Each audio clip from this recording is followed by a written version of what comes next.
2 days before that I was here in the stone, was the moment that Ate came and said, "I'm gonna be the one present." So I have to be honored because I am the new Ate or the new chaos, and um, so the new Ate in Greek is Athenea. Yeah, the Nea is new. So Athena, the temple of Athena, Athenea, is like kind of saying a new Ate, a new way of seeing the confusion. It's a play of words because, of course, Athena, the origin of that is pre-Hellenic, so no one knows exactly what it means. It must be. It must mean, kind of, maybe means a conjunction of runes, like a settlement that was destroyed and built again. Kind of might mean that. So it's kind of related to Ate, which means error and chaos. So what she was saying here is, treat me as a new Ate, Athenia, and change the concept of confusion of something that you have to get rid of, and use the concept of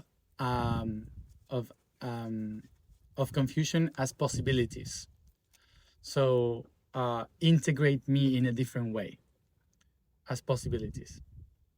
So the idea yesterday was to be open to every possibility for anything that could happen, that could be confusing.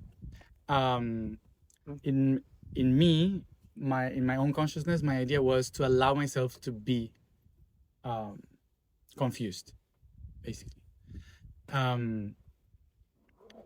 So what we someone told us at the end when we were coming back home that one of the reasons why nothing else was done in that part of the festival and so on is because in the village there are extremists, even from ISIS.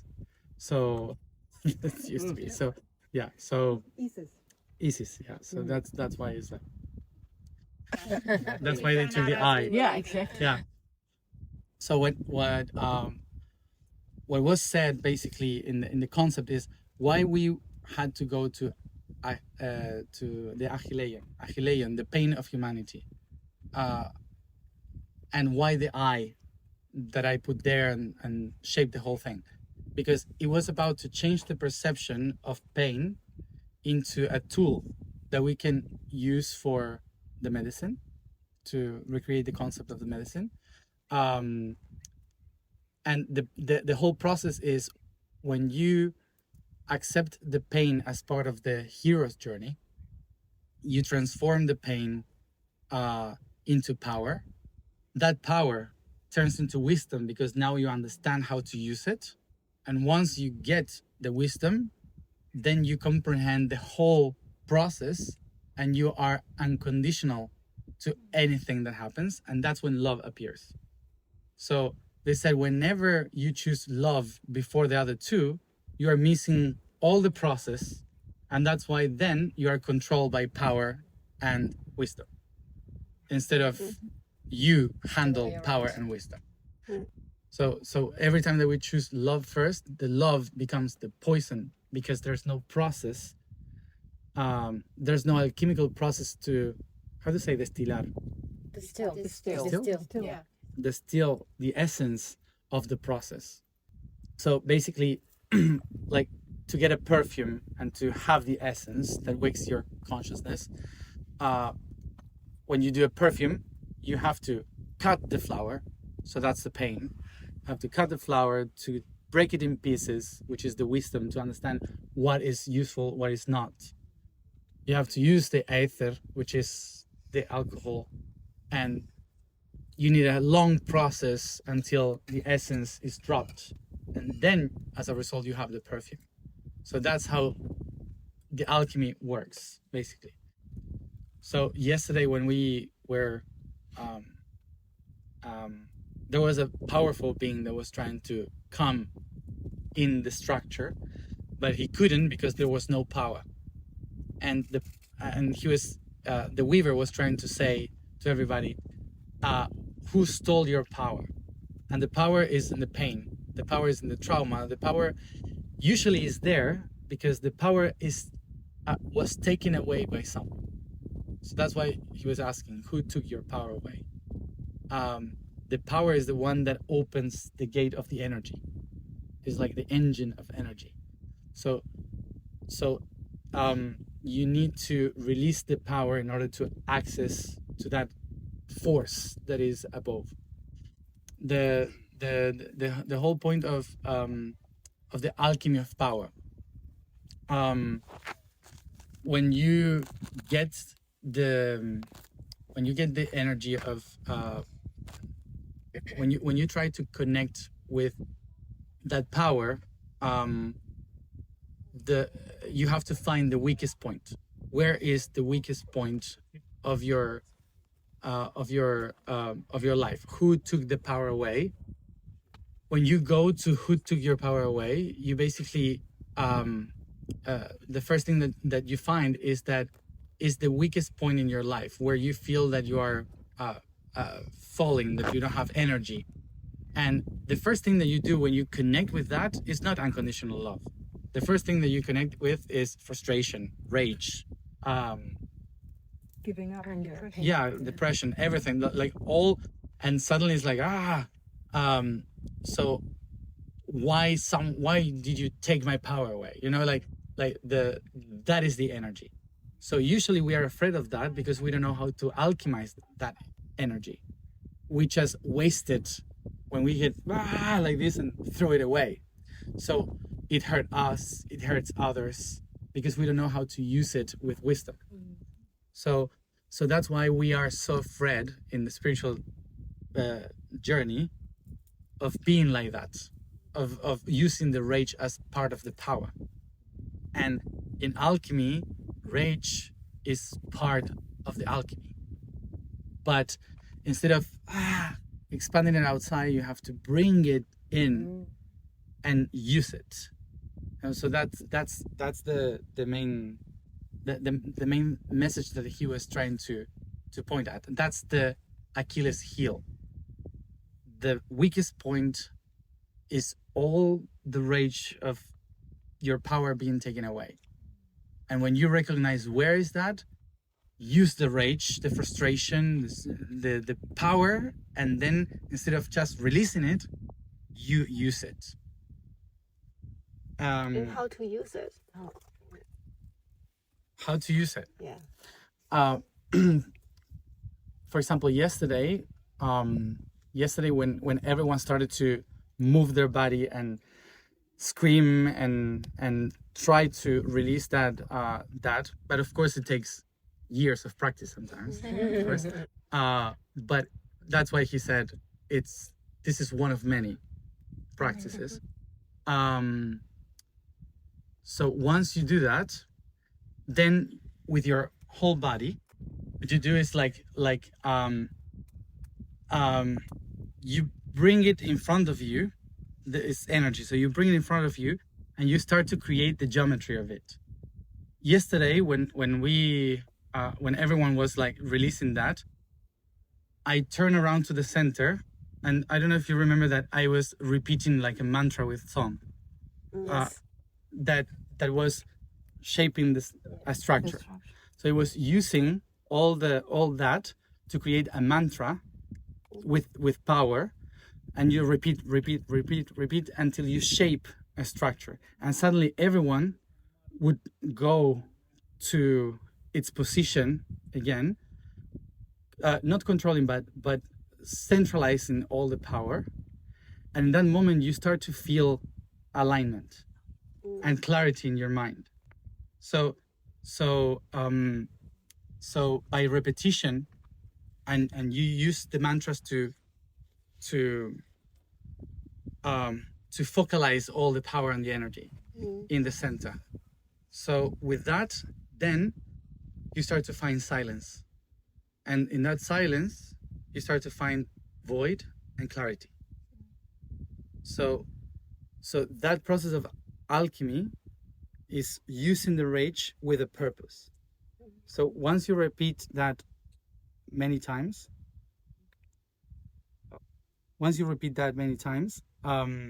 eventually your mind starts to be more clear. So you can focalize into something like this, the purpose, this is what I have to do. You have no doubts in that moment. You just have clarity. That's kind of the momentum you were talking. It's kind of, Yeah. that's what he was trying to say. Ah, okay. That's the momentum. Okay. The momentum is using all of that and suddenly, and you connect with something that is beyond Yeah. everything. You have clarity. And doesn't Um, this actually happen naturally? Like I was expressing and it had a natural end. Yeah. My body came to a natural point. Exactly. Yeah, it happens The naturally. body You don't have to leads think me about the it. Yeah. way. The body leads You me don't, the way. yeah, you don't have to think about it. But to do that, you have to release all the preconcepts or expectations. Yeah. Yeah. You just have to follow what the body is Exactly. doing. I did this and then it comes by It comes nature. back to the center. Yeah. Yeah, good and suddenly times. void. Yeah. And that's a moment of clarity. Yeah. That's a momentum. Mm. So that's how you alchemize all the rage into center. But that's a constant process. Yeah. It's like a daily thing. Never-ending story. It's a never-ending story because it's like saying an atom doesn't have to spin anymore when it reach a perfect moment of energy. It's like no, it's constantly doing it. Usually, as humans, we try to look for the final process. Like, what am I doing this for? When does this end? What is the goal of this? Because we constantly try to put an end in everything, but actually, after 137 spins, an electron creates a photon. That's the process of illumination, enlightenment. But then another 137. So as you see, there are many photons. So the process of enlightenment is eternal, is constant. It's not a final process. It's a constant process. That's what we have to kind of shift in our idea. So is that sounds to me like the subconscious programming of religion and our whole environment that's got us thinking, oh yeah, there's an end, and then you'll go to heaven. Yeah, exactly. Yeah, it's a cultural programming of there is an end. You have to go somewhere. It's very ancient, also related to migration. When a human was here and said, I have to go there because maybe there's food. So what is my goal? To end there. Right. So we program ourselves on arriving somewhere, you know?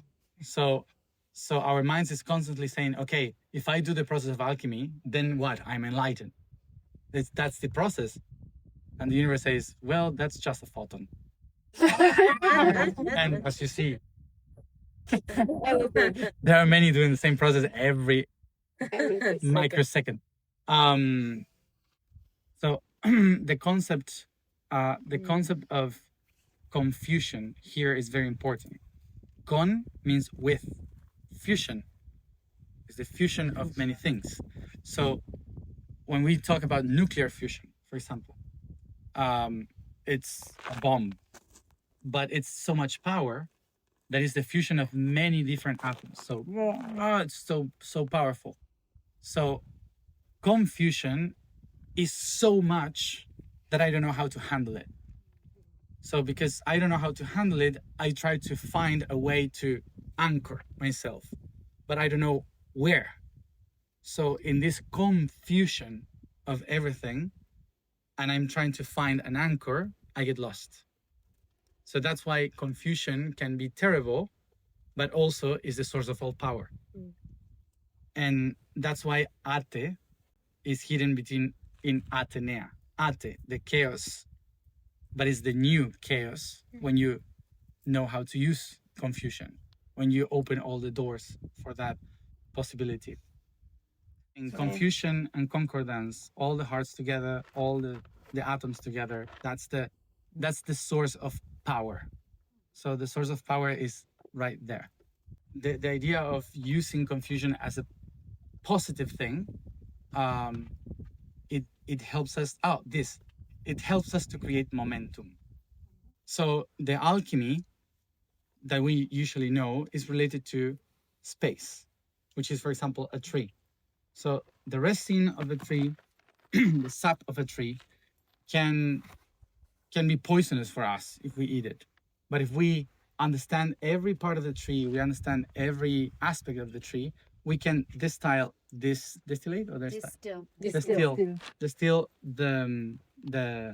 essence of the tree, like in Bach flowers, and get all the power of it. And that's alchemy. See? So there's another alchemy, which is the alchemy of time.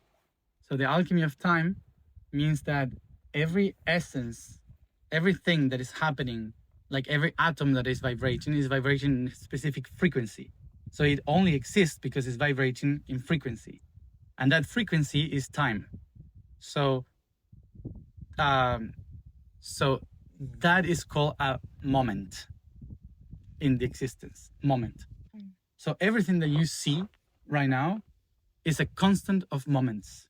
So in the same way that in space, in matter, we recognize every atom as a constant of matter, a constant of particles, protons, electrons. In time, we understand every atom as a moment. So I remind, just in case, vibration is space, is something that is moving. Frequency is time, is the amount of times that it moves exactly the same. Okay, so it's like a movie, of course, which is literally different images, Frame by frame. frame by frame, that then when you start to move it fast, you can see the process of time. So each one of them is like a moment. So what he was saying yesterday is that we are all constantly living moments. So he was saying that we usually live through space and time, living moments, which means that we are not paying attention to everything because it's impossible. So you focalize your attention to different points, but you are not paying attention to the everything. So like you are breathing right now, particles of oxygen, hydrogen, you're not paying attention to that. So it's like too much to pay attention. What he was saying is that what makes me focalize in just a few things is my lack of power. See? So he was saying when you have lack of power, you're constantly trying to look outside. Where do I grab myself from? But if I have all my power, I don't need anything to hold myself to. So that's why a powerful being doesn't need anything. So in the spiritual journey, in the spiritual path, usually we confuse the concept of not needing with detachment. Like you don't have to have stuff, you have to live in the streets and be poor. So, but that's more a communist way of seeing spirituality than actual spiritual. Which is basically having power. Okay. So it's not about power outside, it's about power within. So a being that has power within will always have whatever they need. Sometimes it's a lot, sometimes it's less, but it doesn't need. It uses, but it doesn't need. So when you have all the power, when you release all the power, all the moments becomes only one spot, only one thing. You can use all the map, the everything. So what he was saying is usually we divide the power. So when we concentrate in calibrating one, the other one is already out of tune because we concentrate in the different powers. The only way you can connect with the power of all at once is the void. That's the idea.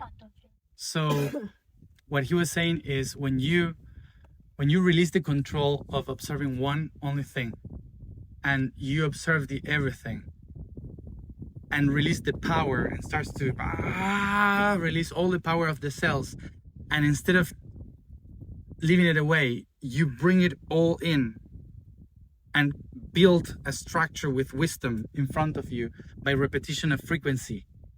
You create an atom, and there you put your mind. And constantly repeating that with all the power, you start to create a void until you don't think about anything else. And that's the moment of expansion that we relate to unconditional love, which is not loving someone. It's unconditional love. It's completely different. It's void. So all of those moments in that instant become momentum. And that momentum is the essence, the drop of the alchemy of time. And he said the best moment to do that alchemy is during equinoxes. And the reason is because the eyes are balanced, light and dark. He says the equinoxes are the best moment because the eyes are aligned. And when you see the horizon in the sea, in the sunset, for sure, when you concentrate it there, after the sun sets, you can see the blade of the sword with light. You see this orange thing right at the edge of the sea. So that is the blade of the equinox between dark and light.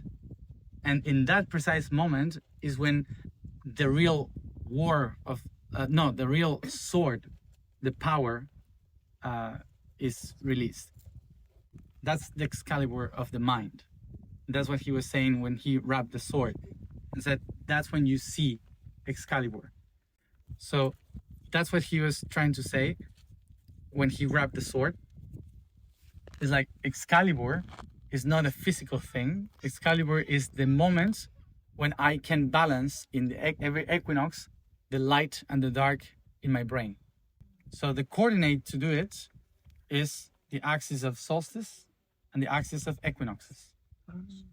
Crossing the line of the nose and third eye, the solstice. Crossing the eyes, the equinox. So when you see the sun that was half behind the horizon, that is like tracing a line. The sea was the line cutting the eyes in the middle. Okay. In that moment, you can interpret the balance, in the eyes. It's the moment when the photons enter in a perfect balance inside of us, and a moment where you can see the different levels of frequency of the light. When it's halfway in, you say. Halfway in. Halfway in. Mm-hmm. So did you see when the sun touches the sea, you can see the other half under. So that other half under is the boat, the solar boat of Ra. Okay, is the navigation system. So the system of navigation of consciousness, that's what he was saying. The system of navigation. So the navigation system of consciousness is when we align all our brain on how we accept the light inside of us. So that's the moment when when the light awakes the pineal gland, which is the captain of the boat, and it adjusts the navigation system to calibrate in the center. So not to be confused is that moment.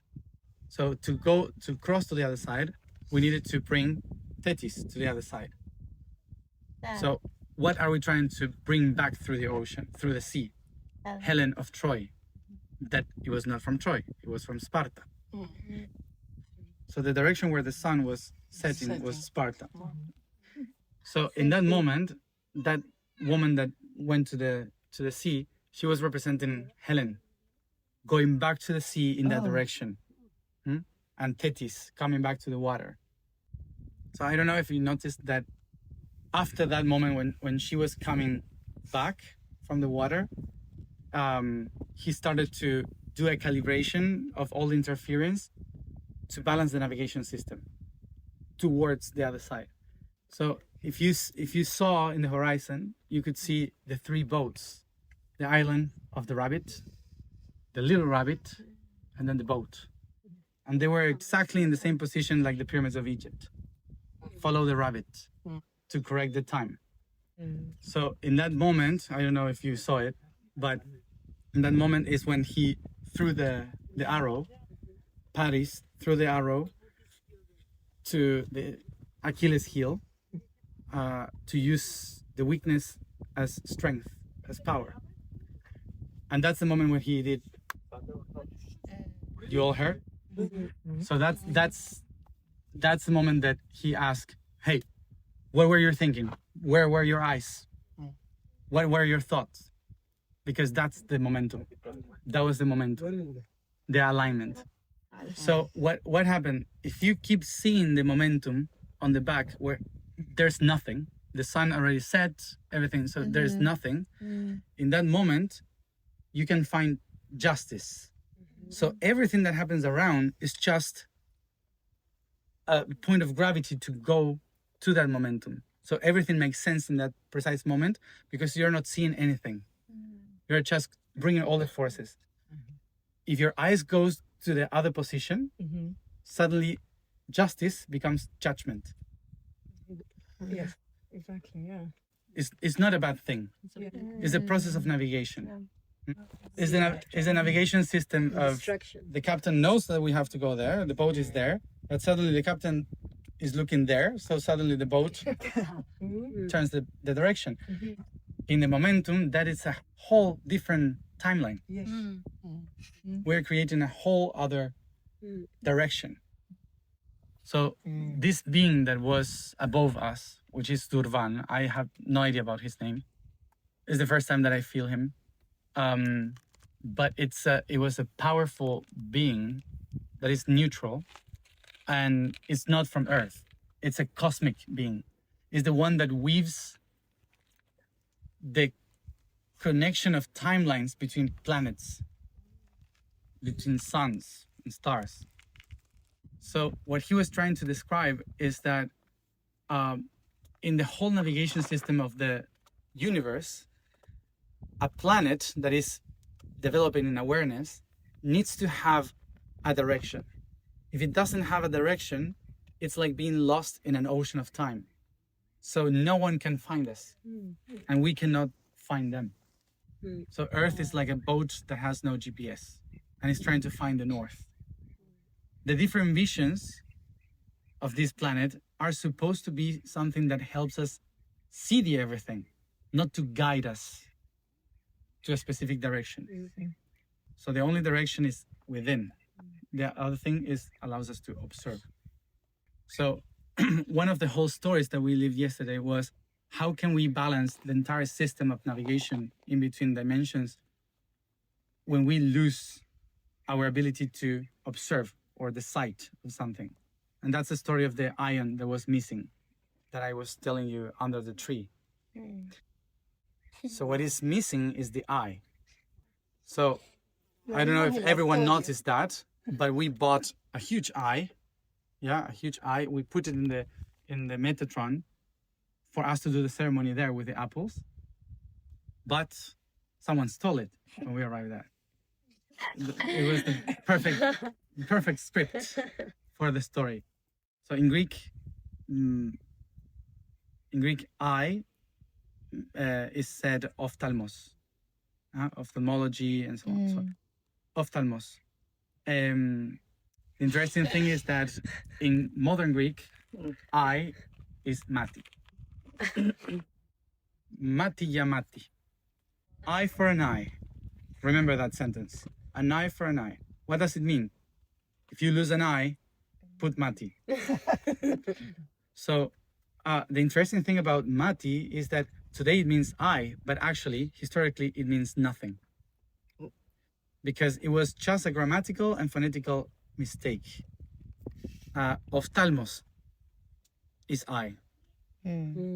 But for an eye for an eye is ophthalmos, ophthalmos, ophthalmai.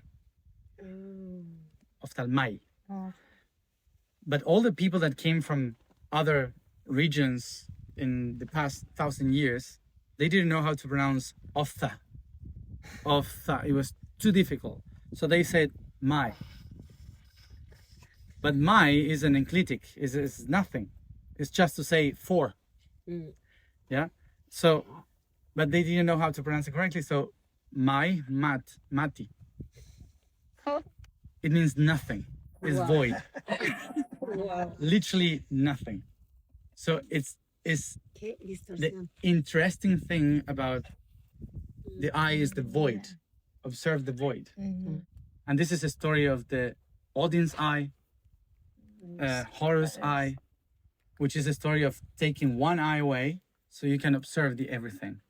So the structure that I created was the trinity of the eye, okay, which is the Illuminati symbol. So it's not an Illuminati symbol. They took it from the ancient traditions.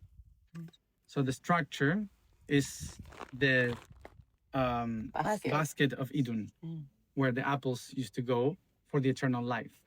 That's how the gods can access all the timelines.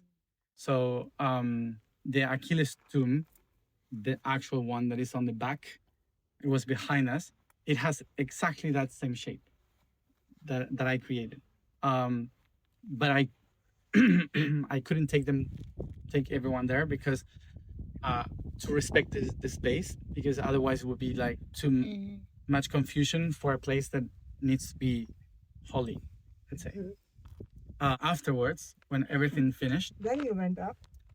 no, At the end. no, to the shore, to the shore. Yeah, this entity Zurvan got me there. That when this being Zurvan took me to that place, to the shore, he started to connect with all the prayers throughout Turkey. Did you hear the prayers? Yes. They were singing also. So he took me there for that precise moment to sing, and he was using the words of the prayers too in the singing to calibrate all, to connect the network of Turkey, basically, to use all that power. That's the being that wanted to descend but couldn't. So Zurvan is the father of time and space in the tradition of the Kurds in Iran. Is the father of the evil and the light being Ahura Mazda. Ahura Mazda is the inspiration that created then the traditions for the Judaism, Christianism, and Islam. Wow.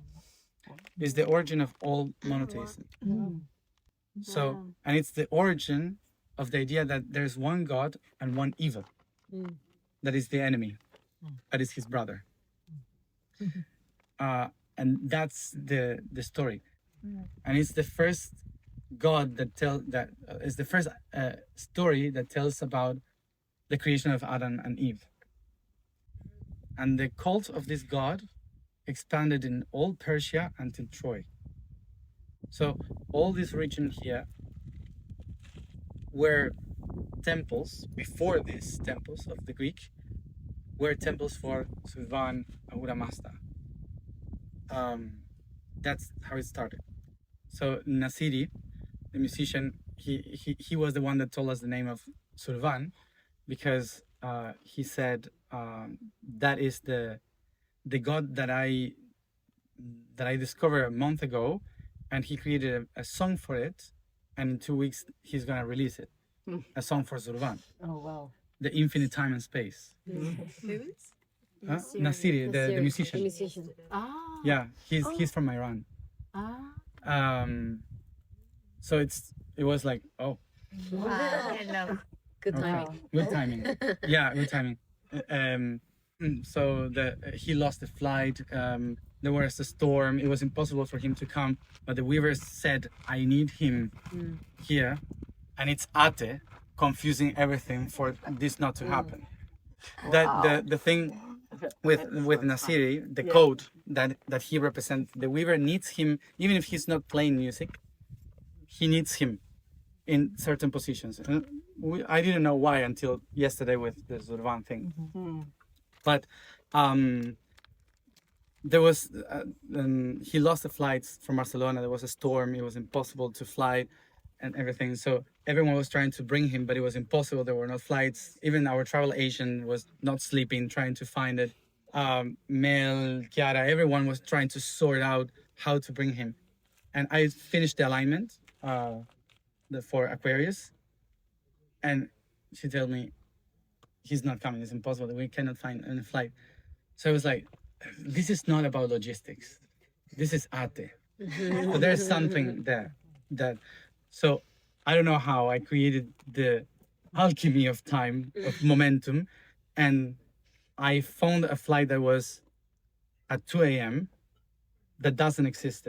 There was he was at the airport and it was not shown there.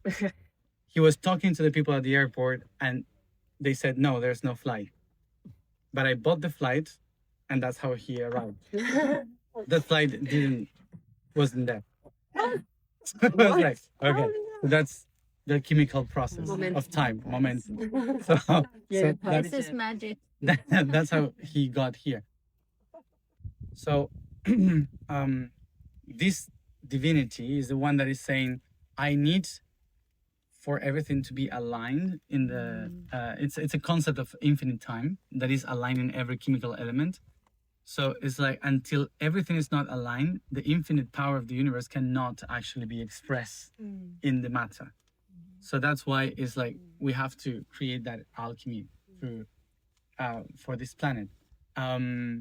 So it's interesting that that these gods, these concepts of the infinite, were anchored here, also here in Assos, where today we have the Temple of Athena. But also, it was the place that Aristotle chose to create its school here to teach how the real gods are matter, nature, the chemicals, elements. So, of course, they didn't understand atoms or molecules, but in philosophy, he was trying to teach that the real gods are here in everything that we see and feel. So it's interesting to know that this divinity that are trying to align all the chemical elements were anchored in these rocks, in these temples, because they needed to reach this territory of Troy. And it's exactly the place where Aristotle used to create the school to teach about that, about not the gods, but these gods. And so in these rocks, in the streets that we walked, that's where he lived, creating the school to teach that philosophy, to align that philosophy to nature. This temple, the Athena temple, is like all the infinite possibilities that if they are aligned with wisdom, you can align all the timelines of the chemical elements. So opening like this, the doors to every dimension. So he said to pay attention that we have 4 times in a year where we all can do that. Solstices and equinoxes, and our head is the planet, and this cross here is solstice and equinox. Yes. That's why it's so important to unify in those moments to do those calibrations. Can I ask a quick question? You were talking about, the sunset. Well, I live on the east coast of Australia. I never get to see the sunset over the water. Can we do it on the sunrise? Is it sunrise? Sunrise is it's a different type of energy. Yeah. But only when the sun, until the sun stops touching the sea. So in the moment that the sun is above the horizon, the process stops. Yeah. And the sunset is the same. Yeah.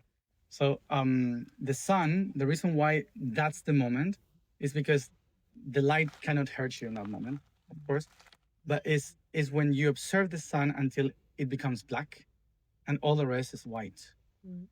So when you find that moment, or it's all white and all black, so it's like just 2 colors. So when you observe that and you focus there until the sun disappears and you keep seeing it within in your eyes, when you keep seeing it, that's when the sword appears. But it's that's why the sunrise, it starts to burn your eyes when it keeps enlighten, because it's too much photons. But when it goes down, that's the moment when you can see the shadows and the light at the same time. That's why it's better in the sunset. So the idea of being here is that we could go now to the temple and to think about all the wisdom of Aristotle here about nature and all the philosophy that he created, because it's the basis for our education, to absorb all that for the chemical elements, the gods of nature, and to honor them not as confusion in Ate, but with possibilities of Atenea, the new Ate. Yeah. So the idea here is to honor that information, so we can take all this information of the chemical elements and take it then to the temple of medicine. That another Thea or Theos is atheos, Yeah, not having any looked, god. I looked at the, yesterday, Ah, and yeah, it said ate atheist. or Yeah. ateo Atheist. or atea, Atheist, which yeah. means without God. So Yeah, yeah, without God, and without God literally means no light. So to be atheist is not to accept your own light. It's kind of a concept, because of course there's people that believe in God, but they believe in a God that is outside. yes. So everyone is actually atheist until you find the light within. That's when you become God. Interesting.